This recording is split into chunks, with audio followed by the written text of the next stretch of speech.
Hello दोस्तों। तो इस वीडियो में हम लोग बनाएंगे एक C program to receive an integer या आप कह सकते हैं decimal number and find its octal equivalent. यानी कि हम यूज़र से जो है यहाँ पे इंटीजर नंबर इनपुट लेंगे या आप कह सकते हैं डेसिमल नंबर इनपुट लेंगे। और वो मैं ऐसा क्यों कह रहा हूँ मैं आपको बताने वाला हूँ। और फिर हम उसको ऑक्टल में कन्वर्ट करेंगे और यूज़र को आउटपुट के रूप में रिटर्न करेंगे। तो दोस्तों मैंने यहाँ पे विजुअल स्टूडियो कोड का यूज़ किया है और मैंने यहाँ पे एक नई फाइल बना ली है integer to octal converter dot C नाम से। यहाँ पे आप अंडरस्कोर यूज़ कर सकते हैं पर स्पेस मत देना। स्पेस देंगे तो प्रोग्राम एरर दिखाएगा, रन नहीं होगा। ठीक है दोस्तों, तो मैंने यहाँ पे कमेंटेड फॉर्म में हेडिंग दी है जो कि रन नहीं होती है। ठीक है, तो अब जो है अब ये होगा क्या, इसका पीछे का पूरा एल्गोरिथम क्या है कि प्रोग्राम कैसे काम करेगा, उसको पहले आपको समझना होगा, तभी आप प्रोग्राम बना पाएँगे और आप एल्गोरिथम समझ गए तो प्रोग्राम बनाना बहुत ही आसान है। तो चलिए मैं पहले आपको एल्गोरिथम समझाता हूँ और देन फिर हम प्रोग्राम बनाएँगे और उसको रन करके देखेंगे। दोस्तों, तो प्रोग्राम में कोड इम्प्लीमेंट करने के पहले हमको सबसे पहले ये समझना होगा कि ये कन्वर्जन होता कैसे है। नॉर्मली आप मैथमेटिक्स में कन्वर्जन कैसे करते हैं। देखिए इंटीजर नंबर क्या होते हैं। इंटीजर नंबर आप उन्हें कहते थे जो कौन सी डिजिट से बने हो, ज़ीरो से लेके नाइन तक। जितने भी आप नंबर यूज़ करते हैं वो ज़ीरो से लेके नाइन तक की डिजिट्स का ही कॉम्बिनेशन होते हैं। ठीक है, अगर उसमें पॉइंट नहीं आ रहा है जो आप कंप्यूटर में यूज़ करते हैं, कैलकुलेटर में यूज़ करते हैं, ज़ीरो से लेके नाइन तक की डिजिट का कॉम्बिनेशन होते हैं, उन्हें हम इंटीजर नंबर कहते थे। ठीक है, और इन्हीं को आप डेसिमल नंबर भी कहते हैं। डेसिमल नंबर सिस्टम में भी ज़ीरो से लेके नाइन तक डिजिट्स आती हैं। चार तरह के नंबर सिस्टम होते हैं: decimal number system, octal number system, hexadecimal number system और चौथा आपका जो होता है बाइनरी नंबर सिस्टम।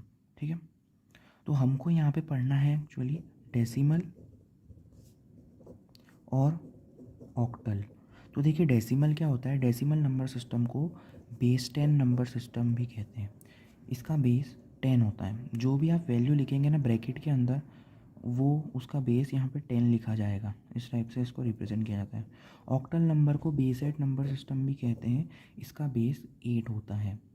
ठीक है, और इसकी जो हाईएस्ट वैल्यू होती है, हाईएस्ट वैल्यू वो बेस माइनस वन होती है। बेस माइनस वन, यानी कि इसकी वैल्यू अगर 10 है तो इसकी हाईएस्ट वैल्यू, मतलब इसका बेस अगर 10 है तो इसकी हाईएस्ट वैल्यू होगी 9। ऑक्टल नंबर में जैसे कि इसका बेस 8 है तो इसकी जो हाईएस्ट वैल्यू होगी 7। यानी कि डेसिमल नंबर सिस्टम जो है, डेसिमल नंबर सिस्टम में कहाँ से लेके कौन कौन सी वैल्यूज आती है, 0 1 2 3 4 5 6 7 8 एंड 9। ठीक है, टोटल वैल्यूज़ कितनी है, 1 2 3 4 5 6 7 8 9 10।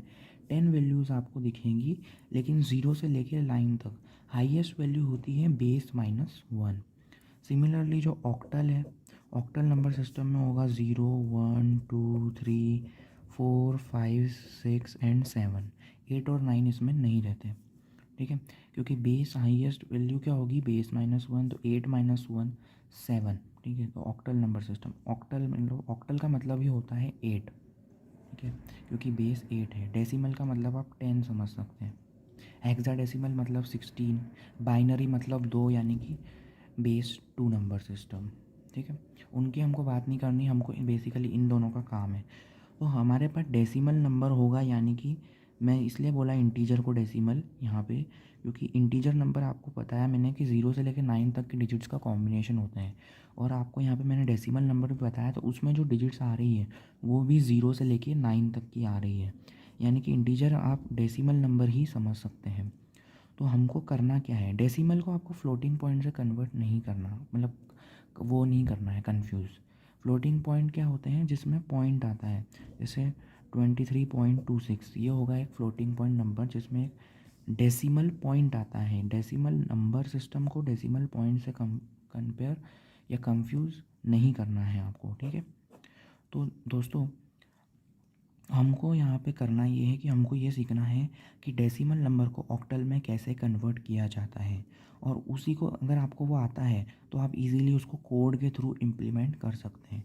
तो डेसिमल नंबर जैसे कि फॉर एग्जांपल मैं ले लेता हूँ 125। तो 125 को अगर डेसिमल नंबर है बेस 10 आता है उसका, तो ये इस टाइप से लिखा होगा 125 बेस 10। इसको आपको कन्वर्ट करना है कुछ वैल्यू में जिसका बेस 8 होगा, जो कि ऑक्टल नंबर होगा, ठीक है। तो 125 को कुछ नहीं करना है, डेसिमल को ऑक्टल में कन्वर्ट करने के लिए आपको 8 से डिवाइड करते जाना है। ऑक्टल का मतलब 8, तो 8 से डिवाइड करते जाना है और रिमाइंडर साइड में यहाँ पे लिखते जाना है। देन जब तक डिवाइड करेंगे 8 से, जब तक आखिरी में ऐसी वैल्यू ना आ जाए जो 8 से और डिवाइड नहीं हो रही, यानी कि 1 ना आ जाए आखिरी में, 1 तक हम जाने देंगे। 0 से बड़ा होना चाहिए 1, 1 ना आ जाए जब तक हम इसको चलाएंगे। और रिमाइंडर जो आएंगे उसको रिवर्स ऑर्डर में अरेंज कर देंगे, तो वो जो हमारा नंबर आएगा वही हमारा ऑक्टल नंबर होगा, जैसे 125, ठीक है। तो अगर आप मल्टीप्लाई करके देखें तो 125 के नियरेस्ट 8 से क्या आ सकता है, तो देखिए 8 इंटू 10 आप करेंगे तो 80 होगा, और अगर आप 15 इंटू 8 करेंगे तो ये हो जाएगा 120, ठीक है। तो 120 और इसके बाद 16 से कर देंगे तो 128 हो जाएगा, तो इसको एक्सीड कर जाएगा, यानी कि आपका 15 टाइम्स में आएगा क्या 120, ठीक है। 8 इंटू 15 आ रहा है 120, और रिमाइंडर क्या बच रहा है 5। तो आपको कुछ नहीं करना है, डेसिमल नंबर को 8 से डिवाइड करना है, क्वोशिएंट उसके नीचे लिख देना है और रिमाइंडर को साइड में लिख लेना है। देन अगेन आपको जब तक 1 नहीं आ जाए उसको डिवाइड करना है। अब 15, तो 8 1 ज़ा 8, और अब रिमाइंडर क्या बच रहा है 7, ठीक है। 7 रिमाइंडर बच जाएगा। तो अब क्या आप इसको 1 को और 8 से कर सकते हैं? नहीं कर सकते, तो आपका पॉइंट वाला चला जाएगा वो। तो यहाँ यहाँ पे आपको फिनिश कर देना है। अब आपको क्या करना है, ये जो रिमाइंडर आया ना, ये 1 भी एक रिमाइंडर ही है, तो आपको इसको रिवर्स ऑर्डर में अरेंज करना है। ये 571 है ना, तो इसको 175 कर देना है। तो ये आपका 175 ही आपका जो है ऑक्टल नंबर होगा, इसका इक्वलेंट, ठीक है। तो 125 बेस 10 इक्वल हो गया 175 के। अब मैं आपको एक नंबर और जैसे कि अगर बताऊंगा तो 156 एक जो नंबर है ये होगा डेसिमल नंबर, जैसे कि मैंने ले लिया, इसको आपको 8 से डिवाइड करते जाना है, ठीक है। तो आप जैसे कि 18 से कर दीजिए, तो 8 8 से 64 हो जाएगा, और ये हो जाएगा 144 के अराउंड। तो 144 अभी भी छोटा है, तो आप इसको और कर सकते हैं। तो 19 से अगर हम करेंगे तो 9 8 से 72, 8 1 से 8, और ये हो जाएगा 152, ठीक है। तो 152, तो ये इसका नियरेस्ट वैल्यू है कितने से, 19 से, तो यानी कि 19 आएगा यहाँ पे। तो 19 से 8 को मल्टीप्लाई करने से 152 आता है, और रिमाइंडर क्या बच जाता है 4, ठीक है। तो क्वेश्चन आपको नीचे लिखना है 19, दोबारा आप 8 से करेंगे तो 8 2 ज़ा 16 होता है, तो 8 को 2 से मल्टीप्लाई करने पे 16 आ रहा है, और 19 माइनस 16 क्या होगा, रिमाइंडर क्या बच जाएगा 3, ठीक है। अब इसको रिवर्स ऑर्डर में अरेंज कर दीजिए, क्योंकि 2 को आप और फर्दर नहीं कर सकते, ठीक है। इसको रिवर्स ऑर्डर में कर दीजिए, तो 234, ठीक है। तो 234 हो गया ये आपका ऑक्टल नंबर। ज़रूरी नहीं है कि हमेशा एंड में 1 ही आए, 1 मैक्सिमम टाइम्स कई बार आ जाता है, नहीं आता है कोई और भी रहता है, मतलब एक तरह से ऐसा नंबर आएगा लास्ट में जिसको आप और 8 से डिवाइड करके कुछ और क्वेश्चन नहीं ला सकते, फिर वो आपका पॉइंट वाली वैल्यूज़ आने लग जाएगी। तो आपको वहाँ तक उसको डिवाइड करना है जब तक आप उसको 8 से ईजिली डिवाइड कर पा रहे हैं, ठीक है दोस्तों। तो मुझे उम्मीद है कि आपको ये तो समझ आ गया है कि डेसिमल नंबर को ऑक्टल में कैसे कन्वर्ट करते हैं। पर अब हमको क्या है, अब हमको ये प्रोग्राम के थ्रू करना है, वहाँ पे हम ऐसा करने तो बैठेंगे नहीं मैनुअली, हमको ये हमारे कोड को बताना है कि इस टाइप से किया जाता है भैया सॉल्व। तो वो हम बताएंगे कैसे, हम इसके लिए यहाँ पे 4 वेरिएबल्स डिफ़ाइन करने वाले हैं। सिंस सबसे पहले हम यूज़र से एक नंबर इनपुट लेंगे जो कि होगा एक डेसिमल या इंटीजर नंबर, ठीक है। बेस 10 नंबर होगा जो कि एक, तो वो हम एक वेरिएबल n में स्टोर कराएंगे। आपको वैल्यू उस किसी भी वैल्यू का ऑपरेशन लगाने के लिए उसको पहले किसी वेरिएबल में स्टोर कराना है, तो हम उसको वेरिएबल n में स्टोर कराएंगे वैल्यू को। देन हम जो आउटपुट देंगे, हम फाइनल जो उसको कन्वर्ट कर लेंगे, n जो वैल्यू डेसिमल में थी उसको जब आप ऑक्टल में कन्वर्ट कर लेंगे तो वो ऑक्टल वैल्यू को एज आउटपुट देने के लिए हम एक वेरिएबल में पहले उसको स्टोर कराएंगे। तो वो हम लेंगे OCT यानी कि ऑक्ट फॉर ऑक्टल, जो कि आपको इजीली समझ आए इसलिए हम ऐसे वेरिएबल्स डिफाइन कर रहे हैं जो आपको इजीली समझ आए। एन में हम इनपुट नंबर लेंगे, ऑक्ट के थ्रू हम आउटपुट देंगे, ऑक्टल नंबर इसमें हमारा फाइनल स्टोर होगा। रिमाइंडर, ठीक है, रिमाइंडर में हम ये जो वैल्यूज़ ला रहे हैं ना, हमको ये वैल्यूज़ स्टोर करानी पड़ेगी तभी तो उनको कंबाइन करके हम ऑक्टल नंबर बना पाएंगे। तो हम रिमाइंडर के अंदर वो वैल्यूज़ को स्टोर करेंगे और एक हम वेरिएबल डिफाइन करेंगे प्लेस। अब ये प्लेस क्यों और ये रिमाइंडर कैसे निकालेंगे अब वो मैं आपको बताता हूँ। तो देखिए, हम रिमाइंडर और ये जो क्वोशंट हमने निकाला और ये जो रिमाइंडर निकाला, इसको निकालने के लिए हम दो ऑपरेटर्स यहाँ पे बेसिकली यूज़ करेंगे। एक होगा परसेंट ऑपरेटर, यानी कि इसको हम बोलते हैं मॉड्यूलस ऑपरेटर, और एक होता है डिवाइड ऑपरेटर। ठीक है, डिवाइड ऑपरेटर। ठीक है, हमको यहाँ पे दो ऑपरेटर का यूज़ करना है। तो ये ऑपरेटर क्या करता है, ये आपका कोई अगर दो नंबर है, a मॉड्यूलस b अगर है, तो ये a को b से डिवाइड करेगा और जो रिमाइंडर आएगा ना वो वैल्यू रिटर्न करता है ये। जैसे कि आपने c के अंदर इसका आउटपुट रिज़ल्ट ले रहे हैं, c वेरिएबल में हम चाह रहे हैं कि इसका रिज़ल्ट स्टोर हो a मॉड्यूलस b का, तो a को b से डिवाइड करने के बाद जो रिमाइंडर बचेगा ना, रिमाइंडर जैसे यहाँ पे हमारा बच रहा था ये, तो ये रिमाइंडर वैल्यू को वो c में स्टोर करा देगा। तो हमको सिंपली यही करना है यहाँ पे, इसलिए हमने ये रिमाइंडर निकालने के लिए रिमाइंडर वैल्यू जो है ये रिमाइंडर के वेरिएबल में स्टोर कराएंगे हम हर बार निकला के यहाँ से। तो वही करने के लिए हमने ये मॉड्यूलस ऑपरेटर का यूज़ करने वाले हैं प्रोग्राम में। डिवाइड ऑपरेटर जो होगा, डिवाइड ऑपरेटर क्या करता है, जैसे कि अगर आपने लिया है c इक्वल टू a/b, तो ये b वेरिएबल से मतलब b की वैल्यू से a को डिवाइड करेगा और वो कितने टाइम्स में डिवाइड हुआ, रिमाइंडर से इसको कोई लेन देन नहीं है, रिमाइंडर बच भी रहा है तो वो रिटर्न नहीं करता। ये क्या है, क्वेश्चन जो होता है वो रिटर्न करता है। जैसे कि आपने यहाँ पे 156 को 8 से डिवाइड किया था तो 19 आया था, 19 से यानी कि 19 को 8 से मल्टीप्लाई करा था तो 152 आ रहा था। रिमाइंडर 4 से इसको लेना देना नहीं है, रिमाइंडर देने का काम है मॉड्यूलस ऑपरेटर का। तो इसने क्या किया, मैक्स पॉसिबल वैल्यू जो इसके नियरेस्ट आंसर आपको दे सकती है, रिमाइंडर से तो मतलब है ही नहीं, क्योंकि 19 के बाद अगर आप 20 से 8 को मल्टीप्लाई करेंगे तो 156 को एक्सीड कर जाएगा। तो 19 आपका एक क्या है, क्वोशंट है, तो ये वैल्यू ये रिटर्न करेगा। क्योंकि आपको रिपीटेडली प्रोग्राम में 8 से जब तक उसको डिवाइड करते जाना है जब तक वो सिंपलेस्ट फॉर्म में ना आ जाए कि वो फर्दर 8 से डिवाइड ना हो रहा हो, तो उसके लिए आपको हर बार उसकी ये वैल्यू लगेगी। तो ये हम वेरिएबल में स्टोर कराएंगे। ठीक है, इसी वेरिएबल में रीस्टोर करा लेंगे हम हर बार एक लूप के अंदर। जब हर बार आपको एक नया वेरिएबल डिफाइन करने की ज़रूरत नहीं है वैल्यू के लिए, उस लूप के अंदर, करंट लूप के अंदर हर बार इसकी वैल्यू n की चेंज होती जाएगी, क्योंकि आपको इनपुट तो एक ही बार लेना है, उसके बाद आप n का कुछ भी करें, कोई भी ऑपरेशन लगाएं। अब देखिए, अब बात ये आती है कि आपके पास जो रिज़ल्ट आएगा, आपके पास आएगा रिमाइंडर वेरिएबल के अंदर, रिमाइंडर्स आपके पास आ जाएंगे 175। अब आपके पास जो आउटपुट आएगा, आपके पास 1 होगा, 7 होगा, 5 होगा। इससे आप ऑक्टल नंबर कैसे बनाएंगे, बात ये आती है। कोई भी नंबर हो, जैसे कि मान लीजिए 125, तो ये 125 को, इसके लिए देखिए हम क्या यूज़ करेंगे, ये ज़रा ध्यान से समझिएगा। 125 को क्या मैं लिख सकता हूँ, 1 into 100 plus 2 into 10 plus 5 into 1। क्या मैं इसको ऐसा लिख सकता हूँ, 1 इंटू 100 क्या होगा, 100 प्लस 2 इंटू 10 20 प्लस 5 इंटू 1 5, तीनों को सम करेंगे तो 125। इसको एक्सपेंडेड फॉर्म में ऐसा लिख सकता हूँ ना मैं, या इसको 10 की पावर्स में एक्सप्रेस करें तो 1, ये मल्टीप्लाई ऑपरेटर होता है कंप्यूटर के अंदर। अब ये इसकी जगह आप क्रॉस भी यूज़ कर सकते हैं, मैंने ये यूज़ किया।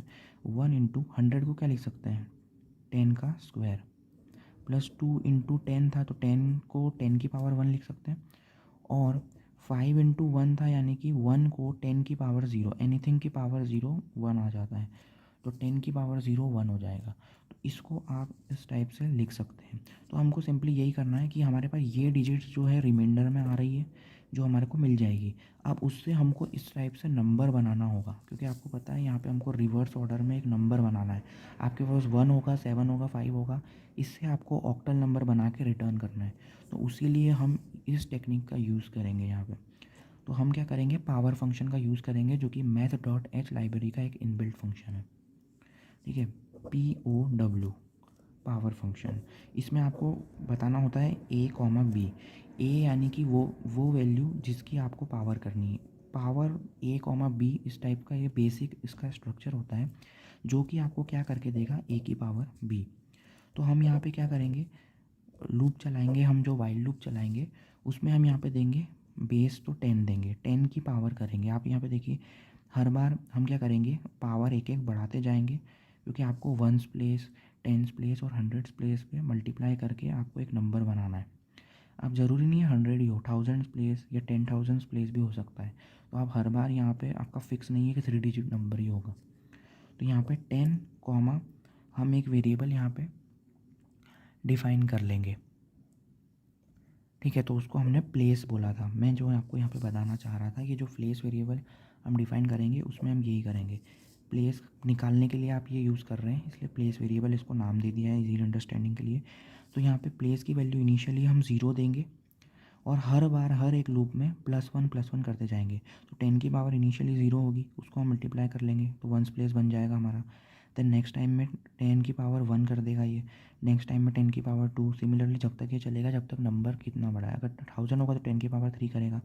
और उससे हम ऑक्टल नंबर कैसे बनाएंगे, हम डालेंगे ऑक्टल वेरिएबल में हम स्टोर करा रहे थे, तो initial octal value plus remainder multiplied by power into 10 comma place. ये जो होगा, ये स्टेटमेंट आपके प्रोग्राम की जान है। इनिशियल ऑक्टल वैल्यू हम जब प्रोग्राम बनाएंगे तो प्लेस और ऑक्टल की वैल्यू इनिशियली हम 0 देंगे। देन हर बार वाइल लूप में ऑक्टल की नई वैल्यू ऐड होती जाएगी। पुरानी ये क्या करता है, octal equal to octal plus ये वैल्यू हर बार निकलेगी, और ये पुरानी जो वैल्यू है उसमें ऐड हो जाएगी ताकि आपको नंबर मिले। ठीक है, तो इनिशियली वैल्यू 0 थी, आपके पास रिमाइंडर आ जाएगा, रिमाइंडर को ये पावर से मल्टीप्लाई कर देगा, जिससे आपको ones place, tens place, hundreds place बना के देगा ये एक तरह से। ठीक है, तो हर बार वैल्यू इसमें ऐड होती जाएगी। तो ये जो एक्सप्रेशन है, ये एक्सप्रेशन प्रोग्राम के एग्जाम में मुझे उम्मीद है मैंने एकदम बेसिक से समझा रहा हूँ, तो आपको समझ आ रहा होगा कि ये मैंने ऐसा क्यों लिया है। ठीक है, तो ये अगर आपको समझ आ गया तो आप प्रोग्राम बना सकते हैं। ठीक है, ज़्यादा कन्फ्यूज़ होने की बात नहीं है, मैं आपको प्रोग्राम बना के बताता हूँ अब, तो आपको बहुत ईजिली समझ आएगा, इतना कोई वो नहीं है इसमें प्रॉब्लम। ठीक है, आपको यहाँ पे 2 फंक्शंस इंपोर्ट करने होंगे, stdio.h। ठीक है, 2 लाइब्रेरीज इंपोर्ट करनी होगी, stdio.h और math.h, जो कि pre processor directive hashtag include के थ्रू आप प्रोग्राम में इंक्लूड करेंगे, क्योंकि आपको कुछ भी चीज़ यूज़र से इनपुट लेना हो या उसको कोई डिस्प्ले कराना हो तो आपको 2 फंक्शन यूज़ करने होते हैं, जो कि होता है printf और scanf। ठीक है, तो ये जो 2 फंक्शन होते हैं, printf फंक्शन और scanf फंक्शन, इसकी मदद से आप इनपुट आउटपुट ले सकते हैं यूज़र से। और math.h लाइब्रेरी को इसलिए इंक्लूड करेंगे क्योंकि हमने ये जो POW फंक्शन है, इनकी पावर फंक्शन यूज़ किया है ना, नहीं तो हर बार आपको पावर कैसे निकालेंगे, आपको क्या a की पावर b करनी है, तो क्या a को आप a से ही मल्टीप्लाई करते जाएंगे जब तक वो नंबर ऑफ काउंट्स a के b ना हो जाए। तो ये बहुत कॉम्प्लेक्स हो जाएगा आपके लिए। बिल्ट इन फंक्शन सीधे बनाया है, पावर फंक्शन उसका यूज़ करेंगे। तो math.h लाइब्रेरी का फंक्शन है, इसलिए हमको इसको इंपोर्ट करना पड़ेगा ताकि हम इसका यूज़ कर पाएँ। अगर ये आप नहीं करेंगे इंपोर्ट तो ये एरर दिखाएगा, वर्क नहीं करेगा। तो मैंने आपको एल्गोरिथम पूरा समझा दिया है कि हम क्या क्या कैसे कैसे यूज़ करेंगे। अब मैं उसको फटाफट आपको प्रोग्राम बना के बताता हूँ और उसको रन भी करते हैं। देखिए दोस्तों, सबसे पहले आपको जैसा कि मैंने बताया, यहाँ पे डालना होगा हैशटैग इंक्लूड stdio.h, और नेक्स्ट लाइन में हम यहाँ पर डालेंगे हैशटैग इंक्लूड math.h।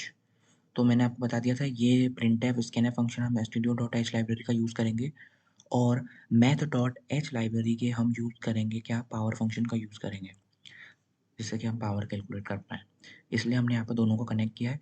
देन आपको यहाँ पे मेन फंक्शन की बॉडी डिफाइन करनी है, तो हम यहाँ पर डालेंगे इंट मेन, और मेन फंक्शन के अंदर कर्ली ब्रैकेट्स में हम जो है वेरिएबल्स डिफाइन करेंगे। तो मैंने आपको जैसे कि बताया हम 4 वेरिएबल्स डिफाइन करने वाले हैं। एन के अंदर हम यूज़र से इनपुट वैल्यू लेंगे, ऑक्ट के अंदर हम ऑक्टल वैल्यू आउटपुट के रूप में देंगे, REM रिमाइंडर के अंदर मतलब हम रिमाइंडर स्टोर कराएंगे इसमें मॉड्यूलस ऑपरेटर के थ्रू, और हमने प्लेस वेरिएबल एक डिफाइन किया था जिसमें हम पावर कराएंगे जिसकी मदद से हम, ठीक है, ताकि हम ऑक्टल वैल्यू जनरेट कर सकें। देन अब देखिए हमने यहाँ पे वेरिएबल्स डिफाइन कर दिए। अब हमको करना क्या है कि अब हम यहाँ पे यूज़र से इनपुट लेंगे। इनपुट लेने के लिए प्रिंटफ फंक्शन की मदद से पहले उसको डिस्प्ले कराएंगे कि हमको इनपुट चाहिए। तो हम यहाँ पे डालेंगे please enter a number, please enter a number. ये यूज़र को सीधे येलो कोड्स में जो लिखा है ये डिस्प्ले हो जाएगा। देन हम स्कैनफ फंक्शन की मदद से इनपुट लेके उसको स्टोर कराएंगे। ठीक है दोस्तों, तो स्कैनफ में आपको स्पेसिफाई करना है फॉर्मेट स्ट्रिंग, यानी कि क्या इनपुट का टाइप क्या है, तो %d for integer, integer type में इनपुट ला रहा है इसलिए %d। Then and n, n variable में वैल्यू स्टोर कराएंगे इसलिए हम यहाँ पे स्पेसिफाई करेंगे एंड के साथ, ये सिंबल के साथ जो स्पेसिफाई करता है स्कैनफ फंक्शन को, वो ये बताता है कि इस वेरिएबल में वैल्यू स्टोर करानी है और किस टाइप की होगी, इंटीजर टाइप की। ठीक है दोस्तों, तो यहाँ पे आप कंफ्यूज मत होना कि हमने वेरिएबल ऑक्ट जो कि ऑक्टल में निकाल रहे हैं उसको इंटीजर वैल्यू क्यों डिफाइन किया है। यहाँ पे एक रेंज होता है इंट का, मतलब यहाँ पे कि वो नंबर बनेंगे जो को कॉम्बिनेशन होंगे 0 से लेकर 9 तक की डिजिट का, बट हमारा एल्गोरिथम उसको रेस्ट्रिक्ट कर देगा ऑक्टल नंबर वेरिएबल में जो वैल्यू स्टोर होगी, जो कि कॉम्बिनेशन होगी ऑक्टल नंबर्स का, यानी कि 0 से 7 तक का। तो वो अलाउ तो कर रहा है 9 तक, लेकिन हमारा आंसर तो 0 से 7 में ही आएगा। तो इसलिए कोई भी इशू नहीं है, क्योंकि ऑक्ट नाम से हम ऐसा कोई अलग वेरिएबल डिफाइन नहीं करेंगे यहाँ पे, वो कर भी नहीं सकते। इंट कर सकते हैं, फ्लोट कर सकते हैं, कैरेक्टर कर सकते हैं, तो हमने इंटीजर टाइप में इंट करा है यहाँ पे। ठीक है, हमने इनपुट ले लिया यूज़र से। अब हम जो है यहाँ पे रिमाइंडर, ओ सॉरी, आपका जो है ऑक्टल वैल्यू, इनिशियली उसकी वैल्यू 0 डिफाइन करेंगे, और यहीं पे हम कंबाइन कर देते हैं स्टेटमेंट को, प्लेस भी जो है वो हम 0 देने वाले हैं। इन दोनों वेरिएबल्स की वैल्यू इनिशियली हम 0 देंगे, जो कि हम वाइल लूप में हर बार इसकी वैल्यू चेंज होती जाएगी। इनिशियल वैल्यू हमने यहाँ पे 0 दे दी, अब हम यहाँ पे लगाएंगे वाइल लूप। तो मैंने क्या आपको क्या बताया था कि वाइल लूप में हम देखिए यहाँ पे जब तक लूप को रन कराएंगे जब तक n की वैल्यू ग्रेटर देन 0 है, जब तक n की वैल्यू ग्रेटर देन 0 है, यानी कि जब तक आप जो है डिवाइड करके क्वोशिएंट ला पा रहे हैं, 8 से आप डिवाइड कर पाएंगे जब तक नंबर को, तभी तक आप उसको रिमाइंडर जनरेट कर पाएंगे ना, उसके अलावा तो नहीं कर पाएंगे। इसलिए हमने n ग्रेटर देन 0 रखा है, क्योंकि मिनिमम टू मिनिमम 1 तक जा सकती है डिवाइड करने पे वैल्यू क्वोशिएंट, 0 तो होएगा ही नहीं, 1 तक जा सकता है, इसलिए मिनिमम हमने ग्रेटर देन 0 रखी है वैल्यू। देन अब हमको क्या करना है, हमको यहाँ पे रिमाइंडर निकालना है, तो REM में रिमाइंडर लेंगे। रिमाइंडर इक्वल टू क्या होगा, n जो गिवन इनपुट नंबर है उसका मॉड्यूलस ऑपरेटर लेना है, किसके साथ, 8 के साथ। तो 8 से डिवाइड करने पे जो रिमाइंडर है वो REM में स्टोर हो जाएगा, सेमीकोलन लगा देना है। देन नेक्स्ट लाइन में हम यहाँ पे लिखेंगे क्या, न्यू, अब हमको क्या है क्वेश्चन भी जनरेट करना है ना, दोबारा आपको रिपीटेडली 8 से डिवाइड करते जाना है। तो हमने लिखेंगे 8 इक्वल वो n equal to n divided by 8। मैंने आपको बताया था हम दो ऑपरेटर यूज़ करेंगे, मॉड्यूलस और divide operator. Divide operator quotient generate करके देगा, जाके आप नेक्स्ट टाइम और 8 से लगातार डिवाइड करते रहें उसको। तो ये क्या करेगा, पुरानी जो इनपुट वैल्यू है ना n की, उसकी जगह पे n/8 का जो क्वोशिएंट आएगा वो वैल्यू रिप्लेस कर देगा यहाँ पे, और देन नेक्स्ट टाइम जब लूप रन होगा तो फिर से वो 8 से डिवाइड होगी कौन सी वैल्यू, जो क्वोशिएंट आया था। तो ये जब तक चलता जाएगा जब तक ये n की वैल्यू ग्रेटर देन 0 है, यानी कि क्वोशिएंट की वैल्यू 1 मिनिमम हो, या मतलब 1 से बड़ी हो सकती है पर 1 से छोटी नहीं होगी, 0 से बड़ी ही होनी चाहिए। ठीक है, 1 के इक्वल हो सकती है, 1 से बड़ी हो सकती है, पर 1 से छोटी नहीं होगी, 1 से छोटी 0 नहीं होगी। ठीक, देन अब देखिए अब जो है हमको यहाँ पे ऑक्टल नंबर बनाना है। तो ऑक्टल नंबर के लिए मैंने आपको एक स्टेटमेंट बताया था कि ऑक्टल इक्वल टू ऑक्टल, पुरानी जो ऑक्टल की वैल्यू इनिशियली हमने क्या दे दी है यहाँ पे, इनिशियली ऑक्टल की वैल्यू 0 दी है, और इसमें हम कराएंगे REM यानी कि रिमाइंडर को मल्टीप्लाई करना है हमको पावर फंक्शन की मदद से, पावर से, किसकी पावर से, 10 की पावर प्लेस। ये स्टेटमेंट अगर कोई समझ गया तो वो समझ लो पूरा प्रोग्राम समझ गया, क्योंकि ये मेन जान है प्रोग्राम की। ठीक है, इनिशियल ऑक्टल वैल्यू, क्योंकि आपको हर बार लूप चलेगा, हर बार एक एक ऑक्टल की वैल्यू कैलकुलेट होगी, कुछ नहीं तो उसको पुरानी वैल्यू में ऐड करते जाना जब तक कि एंड में आपका ऑक्टल नंबर जनरेट होगा, क्योंकि ये क्या कर रहा है, आपको रिमाइंडर एक्सट्रैक्ट करके दे रहा है। तो रिमाइंडर से आपको ones place, tens place, hundreds place, thousands place बनाने के लिए ये पावर फंक्शन से मल्टीप्लाई करा है, जो कि 10 की पावर में मल्टीप्लाई करेगा। अब सिंस ये प्लेस की हर बार आपको वैल्यू बढ़ाते जानी है, तो हम लिखेंगे प्लेस प्लस प्लस, या प्लेस प्लस इक्वल टू 1, या place equal to place plus 1। ये हर बार जब लूप रन होगा तो डेसिमल, वो जो प्लेस है उसकी वैल्यू प्लस होते जाएगी। इनिशियली वैल्यू 0 थी जो आपको वंस प्लेस एक्सट्रैक्ट करके देगा, क्योंकि एनीथिंग इंटू 10 की पावर 0 इंटू मतलब कि रिमाइंडर इंटू 1 हो जाएगा। नेक्स्ट टाइम प्लेस की वैल्यू +1 होगी तो 10 की पावर 1, नेक्स्ट टाइम 10 की पावर 2, नेक्स्ट टाइम 10 की पावर 3, इस टाइप से चलता जाएगा जब तक क्वेश्चन की वैल्यू 0 से बड़ी है जब तक। ठीक है, तो ये हमारा वाइल लूप का बॉडी डिफाइन हो गया। तो ये हमारा यहाँ पे ये वाइल लूप हमको ऑक्टल नंबर जनरेट करके देगा, और देन हमको बस प्रिंट करा देना है ऑक्टल नंबर को। प्रिंट एफ, डबल कोट्स में लिखेंगे the octal equivalent of given number is, ठीक है, मैं इसको थोड़ा छोटा कर देता हूँ, आउट जा रहा है तो।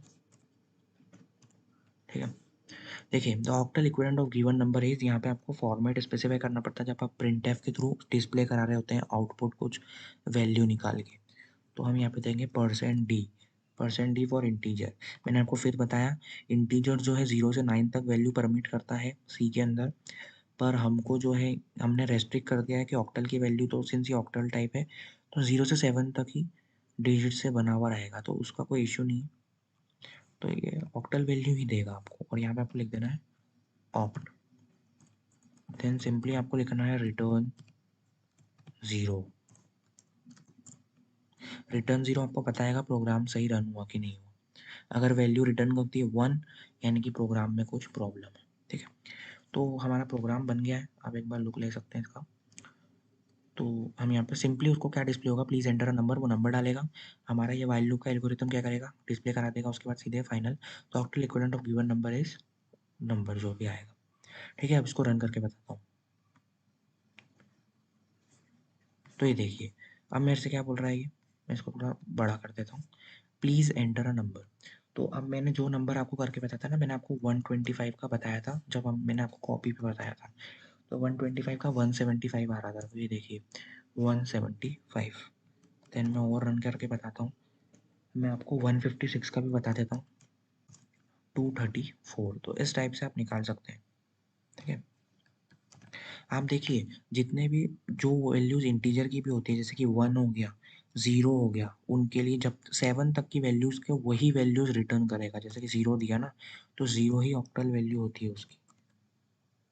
ठीक है, जैसे कि देखिए मैं डालता हूँ 7, तो 7 ही होती है, लेकिन जैसे ही आप 8 डालेंगे, क्योंकि ऑक्टल वैल्यू के अंदर हाईएस्ट वैल्यू 7 होती है, उसके बाद वैल्यू चेंज होने लगेगी, जो इंटीजर रहेगा वही रिटर्न आउटपुट में नहीं आएगी ऑक्टल वैल्यू। जैसे ही मैंने 8 डाला, तो 8 की ऑक्टल वैल्यू 10 होती है, 8 इंटीजर है। इसके अलावा आप कुछ भी डालेंगे। देखिए मुझे उम्मीद है कि आपको समझ आ रहा है। मैंने ये लेंथी हो गया है वीडियो, मुझे पता है, बट वो इसलिए हुआ है क्योंकि मैंने आपको एकदम बेसिक से समझाने की कोशिश की है कि जिसको प्रोग्रामिंग नहीं आती हो वो समझ पाए, वो कर पाए। मैंने एक फंक्शन आपको समझाने की कोशिश की है। तो दोस्तों प्लीज़ पसंद आया हो तो लाइक करना और सब्सक्राइब कर लेना। मिलते हैं अगले वीडियो में नेक्स्ट क्वेश्चन के साथ। Thank you.